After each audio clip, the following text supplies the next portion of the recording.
இன்றைக்கி நம்ம லஞ்ச் பாக் ரெசிபியில் அடுத்து நம்ம பார்க்க போகிறது பூண்டு மிளகு குழம்பு. இதோட டேஸ்ட்டை பற்றி சொல்கிறதுக்கு வார்த்தையே இல்லை. அண்ட் எல்லாருக்குமே இது மோஸ்ட்லி தெரிஞ்சிருக்கும். பட் ரெசிபி பர்ஃபெக்டாக கற்றுக்கணும்ல. செய்யலாமா?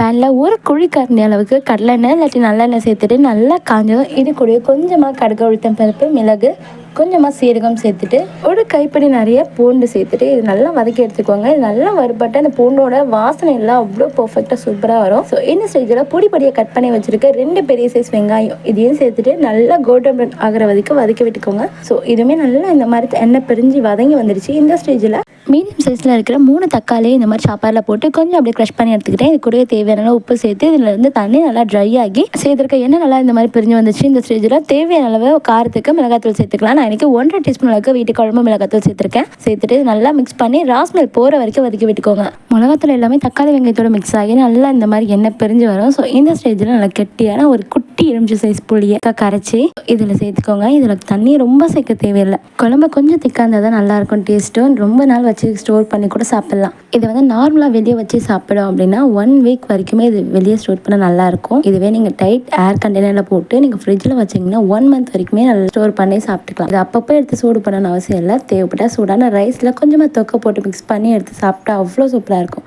இது நல்லா கொதிச்சு வரும்போது கொஞ்சமாக பெருங்காயத்தூள் போட்டு நல்லா திக்காக இந்த அளவுக்கு வந்ததுமே ஸ்டவ் ஆஃப் பண்ணிக்கோங்க. அவ்வளோதான். இப்போ நீங்கள் லஞ்ச் பேக் பண்ணோம் அப்படின்னா கொஞ்சமாக ரைஸில் இந்த தொக்கை போட்டு மிக்ஸ் பண்ணி பேக் பண்ணிக்கோங்க.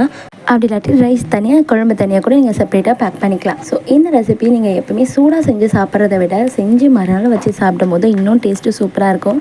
ஸோ கண்டிப்பாக இந்த ரெசிபி உங்களுக்கு யூஸ்ஃபுல்லாக இருக்கும்னு நினைக்கிறேன். வீடியோ பிடிச்சா லைக் பண்ணிக்கோங்க. இதே மாதிரி இன்ட்ரெஸ்டிங்கான ரெசிபிஸ்க்கு நம்மளோட பேஜை ஃபாலோ அண்ட் சப்ஸ்கிரைப் பண்ணிக்கோங்க.